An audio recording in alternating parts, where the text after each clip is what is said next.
dalam hidup kami. Berfirmanlah Engkau bagi kami, urapi hamba-Mu, urapi semua kami, dalam nama Yesus Tuhan. Haleluya, haleluya, amin. Silakan duduk Bapak Ibu. Kita berikan kepada Tuhan. Saya mau katakan ini Bapak Ibu, bahwa kita bisa memberi karena kita diberkati. Orang nggak diberkati nggak akan mungkin bisa memberi, nggak mungkin itu, ya. Diberkati dalam arti nggak harus wow gitu. Tolak ukur diberkati jangan lihat besarnya uang kita, banyaknya uang kita, tapi tolak ukurnya adalah bagaimana kita bisa bersyukur dan berbagi. Itu penting. Kita bersyukur dan berbagi, itulah orang yang diberkati Tuhan. Karena ada banyak orang, banyak uang, banyak gudang gadi-gadianna, gudang sawina, adong gajina, adong bulanana, adong tahunanna. Kalau dia nggak bisa bersyukur, dia bukan orang yang diberkati, ya. Orang yang diberkati orang yang bisa bersyukur dan orang yang mau memberi.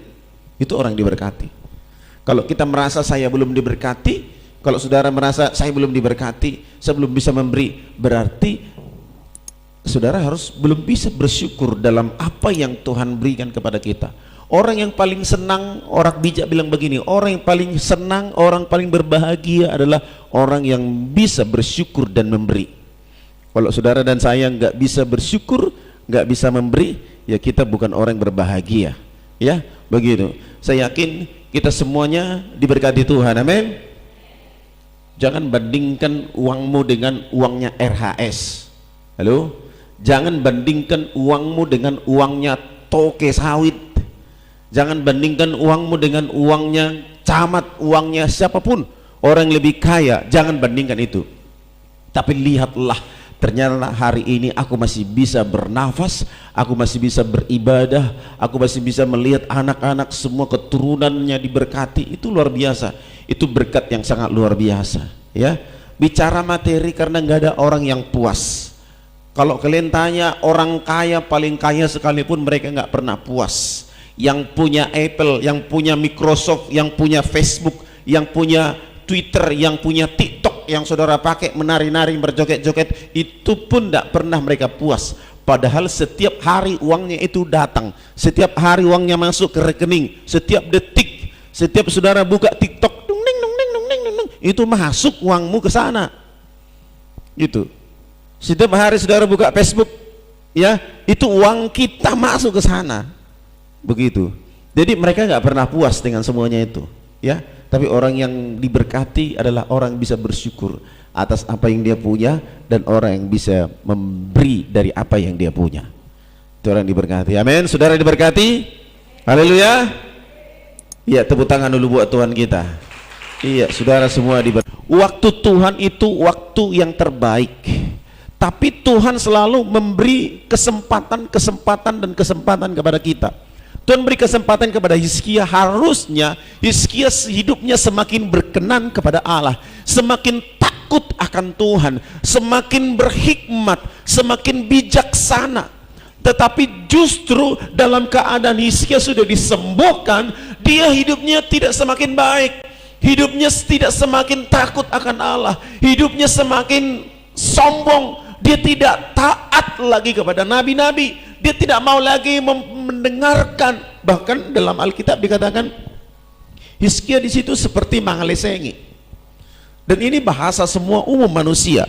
Apa yang dikatakan Hizkia? Lalu ayat yang ke-17, sesungguhnya suatu masa akan datang bahwa segala yang ada dalam istanamu dan yang disimpan oleh nenek moyangmu sampai hari ini akan diangkut ke Babel. Wow, ini peringatan kasar, ini peringatan besar yang Allah berikan melalui Nabi Yesaya kepada Hizkia. Tetapi apa yang dikatakan Hizkia? Ya, Hizkia menjawab kepada Yesaya. Perhatikan, sungguh baik firman Tuhan yang engkau ucapkan itu. Mangalisengi. Baik memang firman Tuhan yang diucapkan Yesaya itu. Kenapa saya katakan mangalesengi? Yang selanjutnya, asal ada damai dalam keamanan seumur hidupku, asal ada damai dan keamanan seumur hidupku. Hatinya, pikiran Hizkia itu adalah pokoknya aku aman dalam kerajaanku. Dia hanya cari aman, dia hanya cari pokoknya aku nggak susah dalam kerajaanku. Tugelek konon segai terserah, tugelek konon dakasnya terserah, tu pahopu konon sego terserah, nggak masalah. Dia hanya mementingkan kerajaannya sendiri, dia hanya mementingkan keselamatan, dia hanya mementingkan popularitas, mementingkan keamanan dia sendiri dari ancaman raja-raja lain. Gereja jemaat banyak yang begini. Acahurunya jamitai amang alenang tarula awi asal mak pokoknya nama nguluau hulau neringgan itu mangalisengi.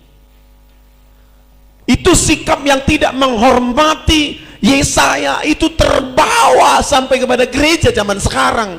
Kita tidak lagi menghormati suara Tuhan, kita tidak lagi meminta sabda Allah itu yang menuntun kita. Kita berjalan sendiri. Ya bama tu gereja, batu gereja, bama berminggu, ana dok ni jamitai tabodoi, ana jimeton ni jamitai tohodei, ale parngoluanon posido pe, asal majosonong parngoluaku, omma sikap na dibuat si Hizkia. Inilah sikap yang diambil Hizkia. Dia bukannya bertobat, dia bukannya datang minta ampun kepada Allah, dia bukannya diminta didoakan oleh Yesaya, tetapi dengan kesombongannya, dengan kebodohannya dia tunjukkan sehingga ia tidak peduli lagi dengan suara Tuhan. Akhirnya saat itu umurnya hanya 15 tahun diperpanjang, itu saja digenapi oleh Allah dalam hidupnya. Nanti selanjutnya semua apa yang dikatakan oleh Yesaya bahwa apa yang terdapat dalam kerajaan Yehuda itu akan diangkut ke Babel, benar, itu diangkut semua. Dalam 2 Raja-Raja pasal 24 itu diangkut. Ngeri Bapak Ibu. Saya melihat ini antara kesombongan, antara hikmat, kesombongan dan kebodohan. Saya pelajari hikmat itu, di dalam hikmat itu, ya kita baca dulu.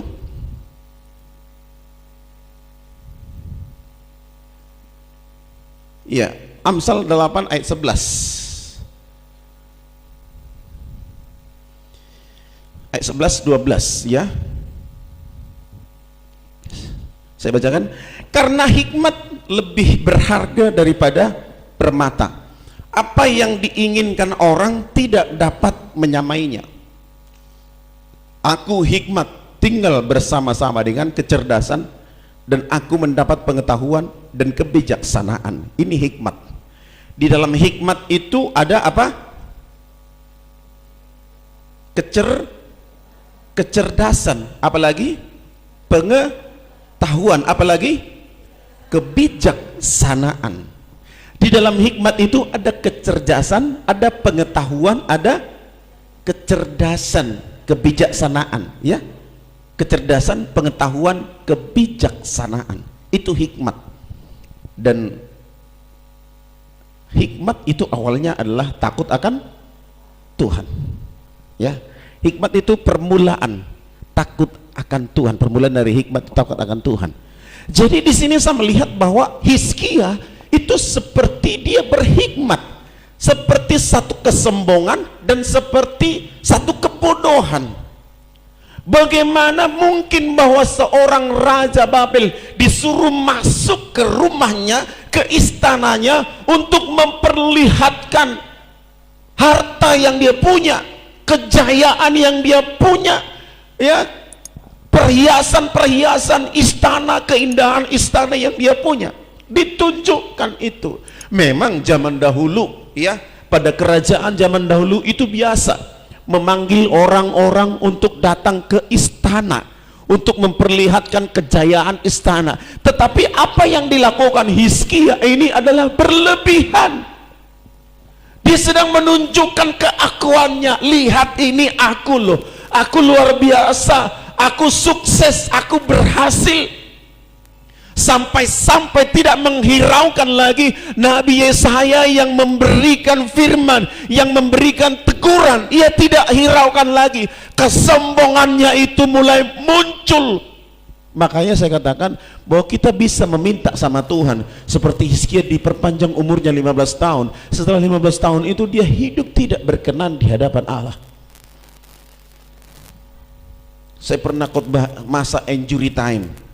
Saudara, masa injury time pertambahan waktu.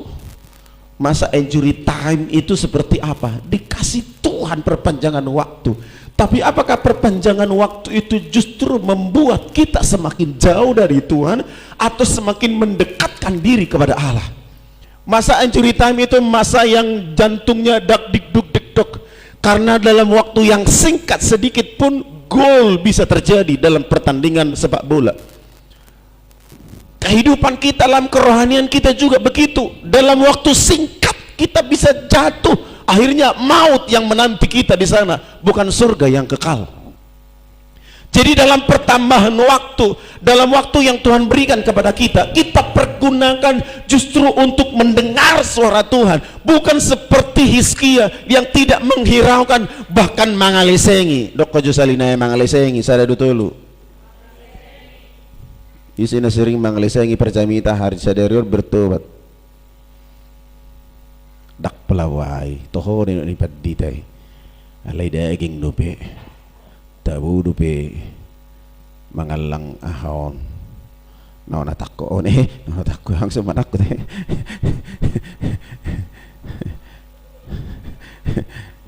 tabu dupe nasongonon nah bameroy bamerminggu bato limanang pelawai. Ada orang, maaf ini enggak di sini, ada orang yang menutupi kejahatan dengan melapis dengan apa namanya, kalau istilah Alkitab itu seperti serigala berbulu domba, ya, atau orang bijak berkata seperti kuburan, ya. Dia menyembunyikan kebusukan dengan cara beribadah. Tapi di sini nggak ada loh ya, sini orang-orang luar biasa semua, amin. Ya, menyembunyikan kebusukannya dengan cara datang beribadah. Dia seperti domba yang tulus, datang berdoa, ya menangis-nangis, menjerit-jerit, dengar khotbah seperti terkesimak, Dokojo seperti terkesimak, saya ada dulu. Seperti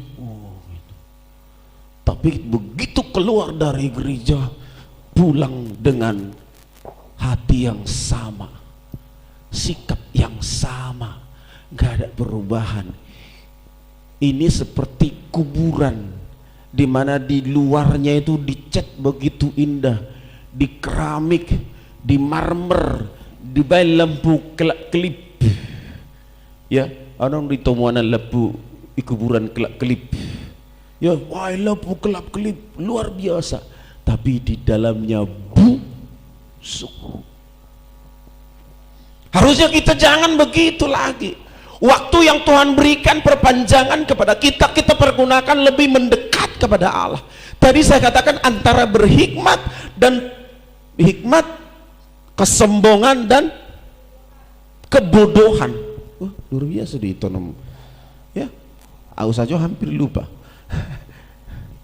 Antara hikmat, kesombongan dan kebodohan Hizkia, kita nggak tahu. Apakah ia tidak ngerti kebenaran? Ngerti. Ia masih bisa mendengar firman yang disampaikan oleh Yesaya. Allah masih memberikan kesempatan kepada Yesaya. Harusnya dia datang minta ampun. Saya minta ampun Tuhan. Seperti ia waktu disembuhkan dari sakit. Ketika Yesaya dia datang berdoa, dia datang bersujud di hadapan Allah dan Allah mendengar doanya. Dan harusnya seperti itu juga diberikan Hizkia kepada Allah. Dia datang kepada Tuhan bersujud, meminta ampun kepada Tuhan, sehingga ia dipulihkan oleh Tuhan. Bisa apa yang disampaikan oleh Allah itu tidak terjadi kalau seseorang, kalau Hizkia itu bertobat minta ampun kepada Allah. Keputusan Allah bisa dirubah ketika saudara dan saya datang berdoa dan merendahkan diri di hadapan Tuhan. Allah sudah berfirman kepada Hizkia, ini sakitmu yang akan membawa engkau kepada kematian. Ketika Hizkia datang kepada Tuhan, keputusan itu dianulir oleh Tuhan. Akhirnya apa yang terjadi? Dia hidup lagi. Dia berhikmat. Saya nggak tahu. Sesungguhnya saya mau katakan Hizkia itu bodoh. Bagaimana mungkin satu raja Babel, satu kerajaan yang dulunya kuat, bahkan mereka dalam pembuangan itu di Babel, satu raja yang sangat punya satu bangsa yang maju, bangsa yang besar, bangsa di mana mereka yang haus akan kekuasaan, bangsa penjajah, bangsa yang membuat orang-orang Israel itu menjadi pekerja keras. Dia percaya saja, tidak ada satupun dari apa yang ada di istananya itu tidak ditunjukkan kepada Raja Babel. Ditunjukkan semua. Ia manusia, raja yang termasuk bodoh dalam bernegara, berbangsa, bahkan berumah tangga. Ada rahasia yang nggak bisa kita tunjukkan kepada orang lain. Ada rahasia dalam rumah tangga itu yang nggak bisa diumbar kepada orang lain. Tapi dengan adanya Facebook sekarang semua jadi terumbar semua kan. Dengan adanya Facebook, dengan adanya media sosial semua jadi ketahuan. Begitu. Tapi harusnya apa yang Tuhan berikan kepada kita, apa yang Tuhan berikan, izinkan itu kita alami dalam hidup ini, tidak semuanya itu kita tunjukkan kepada orang lain. Dan apa yang terjadi ketika Hizkia melakukan semuanya itu, kita buka kembali dalam Yesaya tadi, Yesaya pasal yang ke-24 ayat 12.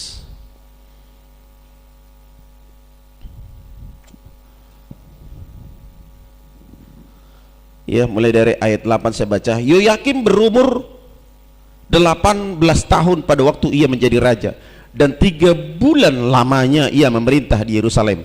Nama ibunya ialah Nehusta binti Elnata dari Yerusalem. Ia melakukan apa yang jahat di mata Tuhan, tepat seperti yang dilakukan oleh ayahnya. Siapa nama ayahnya? Di atas itu ada ya, di pasal sebelumnya ya, pasal sebelumnya Yosia ya. Dan Yosia ini siapa? Yosia ini dari anaknya siapa sih? Hizkia ya, begitu. Jadi dari cucunya lah itu bisa tergenapi apa yang dikatakan oleh Yesaya, begitu. Ya, Tuhan menyuruh gerombolan-gerombolan Kasdim, gerombolan-gerombolan Aram, gerombolan-gerombolan Moab, dan gerombolan-gerombolan Bani Amon melawan Yoyakim. Ia menyuruh mereka melawan Yehuda untuk membinasakan sesuai dengan firman Tuhan yang diucapkannya dengan perantaraan para hambanya, yaitu para nabi. Perhatikan Bapak Ibu Saudara, ini yang ketidakpedulian dari Hizkia atas bangsa Yehuda. Akhirnya apa yang terjadi? Bangsa itu melakukan yang jahat, raja-raja itu melakukan yang jahat kepada Allah. Dia tidak bertobat. Oleh karena apa? Satu figur yang tidak peduli dengan apa yang dikatakan oleh nabi kepada dia, dengan apa yang dikatakan oleh Tuhan melalui nabi, sehingga keturunannya bukan keturunan yang baik ya. Jadi semuanya itu menjadi berdampak kepada keturunan yang selanjutnya. Kemudian ayat yang ketiga, sungguh hal itu terjadi kepada Yehuda sesuai dengan titah Tuhan untuk menjauhkan mereka dari hadapannya, oleh karena dosa-dosa Manasye setimpal dengan segala yang dilakukannya, dan juga oleh karena darah orang-orang yang tidak bersalah dia melakukan semua apa yang jahat di mata Tuhan ya.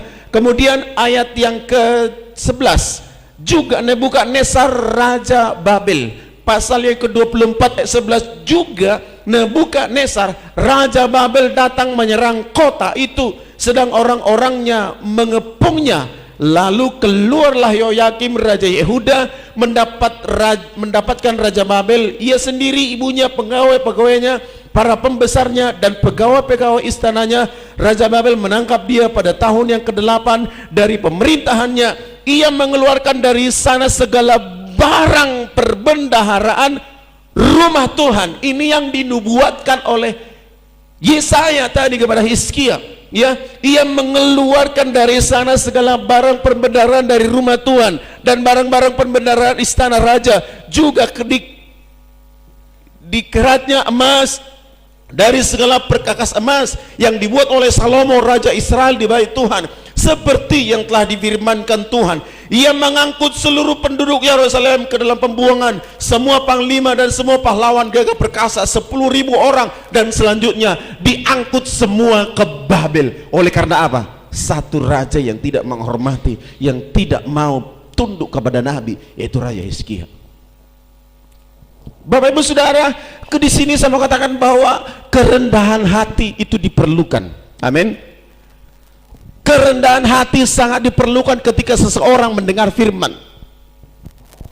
Di mana kebodohan yang saya katakan tadi, kebodohan Hizkia, ia tidak peduli dengan generasi di bawahnya. Ia tidak peduli dengan anak-anaknya, ia tidak peduli dengan cucunya, ia tidak peduli dengan cicitnya, yang itu sebenarnya garis keturunan, bahwa mereka itu garis keturunan raja yang berhak menjadi pemerintah di kerajaan Yehuda. Nggak peduli dia. Saudara peduli dengan anak-anak? Amin. Saudara peduli dengan keluarga? Intinya saudara taat mendengar firman Tuhan, melakukan, maka Allah memberkati mereka. Ketaatan Daud itu berdampak besar kepada lahirnya seorang raja yang termasyhur, Salomo. Saudara jangan bertindak melakukan kebodohan seperti yang dilakukan oleh Hizkia. Generasi di bawah kita adalah menjadi tanggung jawab kita. Anak-anak cucu kita adalah menjadi tanggung jawab kita. Bahwa mereka menjadi satu pribadi atau satu keluarga yang takut akan Allah, dengan menunjukkan kepribadian kita yang taat kepada Allah. Seorang aktivis pejuang hak asasi manusia, dalam konteks anak, dia berkata begini, bahwa anak itu tidak perlu perintah, anak itu hanya perlu teladan.